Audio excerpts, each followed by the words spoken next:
2018 is turning out to be a pretty stellar year for games about pirates. There's Sea of Thieves, Abandoned Ship has launched in early access, and Ubisoft is bringing out Skull and Bones, a multiplayer sea brawler that, quite frankly, sounds like music to my buccaneers.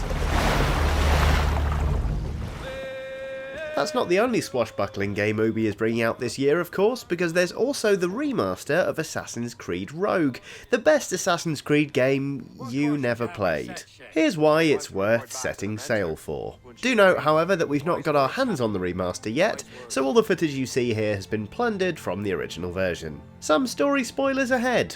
You have been warned.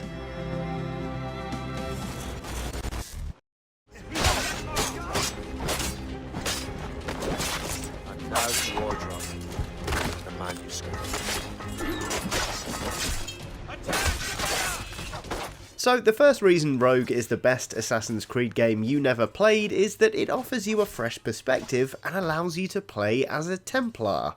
Properly this time. Doubtless everyone remembers playing for a few hours as Haytham Kenway at the start of Assassin's Creed 3, but then that was only a fleeting section, and Kenway's status as a Templar wasn't actually confirmed until the very end of your time with him.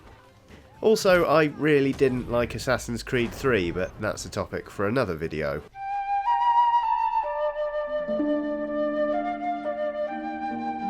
Rogue's protagonist Shay, meanwhile, basically kicks off the game by saying, "Good morning, my name is Shay, I used to be an assassin, but now I kill them for a living. How do you do?" These are the tenets of the creed, the principles I used to live by.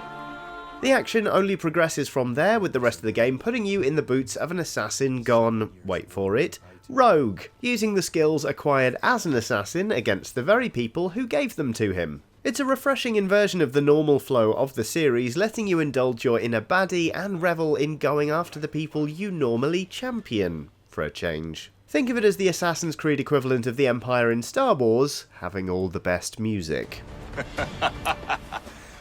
Admit it, I nearly had you. Nearly counts for nothing, Shay. And besides, no. That was just luck. The second reason Rogue is well worth your time, in case all the footage you've seen thus far didn't tip you off, is that it's another seafaring game. I mean, who doesn't enjoy firing a good broadside every once in a while? The thing is, Assassin's Creed Black Flag was brilliant. It was a real breath of fresh air after Assassin's Creed 3. Travelling the high seas and bombarding enemy ships was a complete revelation. Not that kind of revelation, it was a hell of a lot of fun, in other words. So much so, in fact, it spawned an entirely new franchise. People enjoyed Black Flag so much that Ubisoft, I guess deciding it would be too restrictive for all future Assassin's Creed games to be ship-based, took the ship systems and used them to found an entirely new franchise, Skull and Bones. Before they did that though, they used those same systems to give PS3 and Xbox 360 users one last Assassin's Creed game before focusing solely on the next generation of hardware, and thus Rogue was born. Let's get rid of these distractions first. All of this is to say that you spend a lot of time on the water in Rogue, and it's every bit as much fun as it was in Black Flag. It still takes a bit of careful camera wrangling, but apart from that, squaring your ship up to another and letting fly with shot and cannon is surprisingly intuitive and deeply satisfying. The ship upgrade system from Black Flag makes a return, allowing you to tool up the Morrigan and dominate progressively larger sea battles, as well as making cosmetic tweaks like colourful sails and brand new figureheads, if that's your bag. Most importantly, however, just like in Black Flag, you can make your crew sing you a rousing sea shanty at the press of a button, or even start a new one if you don't like what they're currently voicing, like an 18th century version of skipping through a mix CD. Stormy old weather, when the wind blows, we'll all pull together. They're good songs all, but as you might expect from an Assassin's Creed game, they're also a fun way to pick up a bit of historical knowledge about a time when the world's industry hinged on seafarers, tall ships, and trade routes, bringing with it a culture that's still both fascinating and tuneful, even now. As we were fishing off Haysborough Light, shooting and hauling and trolling all night in that windy old weather, stormy old weather, when the wind blows, we'll all pull together. Not bad for a game that's mostly about stabbing people with a bit of metal hidden up your shirt sleeves. It has been a long time. Talking of history, Assassin's Creed Rogue is especially interesting from the perspective of the series, taking place as it does between the events of Black Flag and Assassin's Creed 3. At one point fairly early on, you visit the home of assassin mentor Achilles.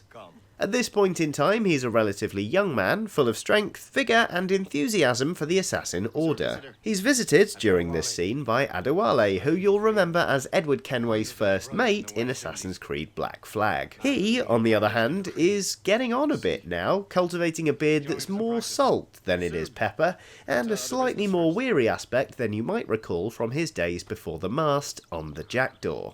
As a result, Assassin's Creed Rogue is, at the same time, a peek into the past of, well, the past, and also the future, simultaneously allowing you to reminisce about the events of Black Flag and get an inkling of what's to come in Assassin's Creed 3. It's a nice touch, and it's fun to get a glimpse of these two characters at different points in their lives, a point at which, in fact, they basically mirror one another in terms of how they were originally presented. One young, one old.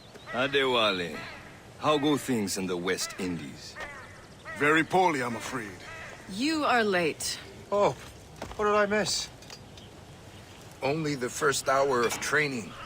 We're always training, Kisagawase. Of course, Rogue, as I mentioned, mainly focuses on the plight of Shay Cormac, the plucky assassin who turns against the Order, and, with all apologies to the actor who voiced him, one of the reasons it's the best Assassin's Creed game you never played is his wildly inconsistent accent. Alright.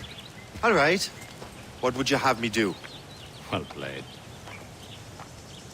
Now, I know I'm not one to talk, I can't really keep up an Irish accent for more than a few seconds, and even then it's ropey, borderline offensive, but then I'm not voicing a protagonist in a video game, and so it is I still feel like I can take a great amount of pleasure from Shay's voice whenever it goes a bit wobbly. Which is often. And thank you for revealing your master plan, you scheming snake.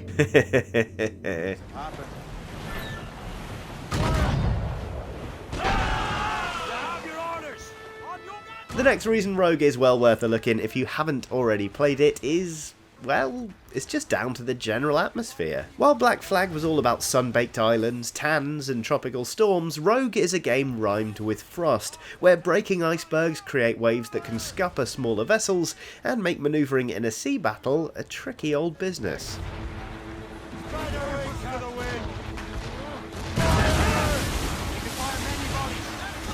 Rogue feels like a proper fight against the elements at times, which is more in keeping with its brooding story. A harsh world for a journey filled with harsh truths, hard decisions, and even harder confrontations. The mechanics are the same, but it felt like the Rogue team saw a chance to get a little bit bleaker with the game, and they took it. Quite literally going rogue, I guess. Either way, it really shows in the way the savour of victory dies in Shay's mouth as he continues to do work for the assassins.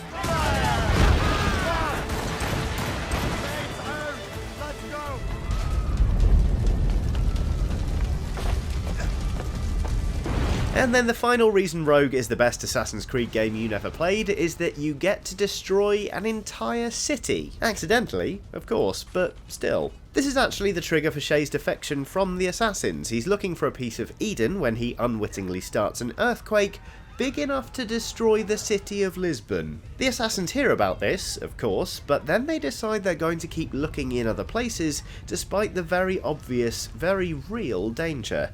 At this point, Shay decides he's had just about enough. Now, I know he ends up as a Templar and everything, but given he was a part of the Brotherhood at the time, I think the destruction of Lisbon probably means Shay has the highest body count of any assassin in the history of the Order, including Ezio, who had, what, 3 whole games to rack him up? It's worth checking out for that reason alone, if you ask me. How could God do this to them? God had nothing to do with this.